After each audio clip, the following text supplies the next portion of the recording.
ଆଜି ପଖାଳ ଖାଇସାରିକିନା ବର୍ଷା ଆସିଲାଣି ଯେହେତୁ ଜୋରରେ ଭାତ ଢାଳି ଦେଇକି ଡାଲି ଫୁଟାଇବା ପାଇଁ ବସି ପଡ଼ିଥିଲି। ଆଉ ତାପରେ ଆଜି ଖରା ବଳି ନା, ମୁଁ କ'ଣ ପାଇଁ ଆମ ଦୁଆର ଓଳଉଛି କହିଲ? ସେଦିନ ଆମ ପୁଅ ବାଦାମ ଆଣିଥିଲା, କଞ୍ଚା ବାଦାମ ତ ସିଝେଇ ନଥିଲି।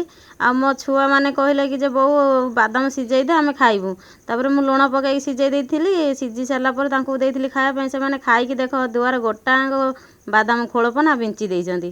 ତ ବର୍ଷା ଯେହେତୁ ଜୋରରେ ଆସିଲାଣି, ପବନ ବି ହେଉଛି, ଅଳିଆ ବସିଥିଲା ତ ତାକୁ ସଫା କରିଦେଲି।